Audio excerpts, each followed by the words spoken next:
വൈകിലൂടെ അറന്നു പോകുന്നവയാണോ നിങ്ങൾ? ആറായിക്കോട്ടെ പെണ്ണായിക്കോട്ടെ, ആ ഒരു പേര് നിങ്ങളുടെ ഉള്ളിലുണ്ടോ? എങ്ങനെ നിങ്ങൾ ദയവ് ചെയ്ത് ഈ രണ്ട് കാര്യങ്ങൾ ചെയ്യാതിരിക്കുക.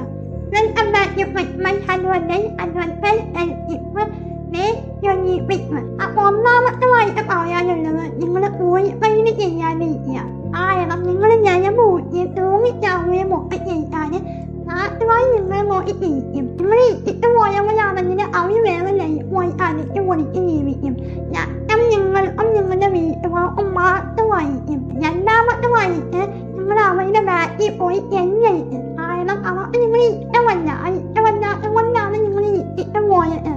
പിന്നെ നിങ്ങൾ അവരുടെ ബാക്കിൽ പോയി എന്നോ എന്ന് പറഞ്ഞ് ചെല്ലിക്കഴിഞ്ഞാൽ നിങ്ങളുടെ ചാരട്ടവും നിങ്ങളുടെ പറ്റുമാണ് മൊത്തം ചട്ടിക്കൊണ്ടിരിക്കുന്നത്. അവരെ പ്രത്യേകിച്ച് ഒരു ഗുണവുമില്ല. നിങ്ങൾ ചെയ്യാൻ പറ്റുന്നവല്ല. ഞാൻ ജിമ്മിന് പോവാം. നിങ്ങളുടെ വിഷമങ്ങളെ നിങ്ങളുടെ ഫ്രണ്ട്സിനോട് തുറന്നു പറയാം. അത് നല്ലതാണ്. എന്നിട്ട് ഫ്രണ്ട്സ് വായിട്ട് പോവാം. അങ്ങനെ നമ്മൾ മാക്സിമം ഓരോ കാര്യങ്ങളിൽ എൻഗേജഡായിരിക്കുക.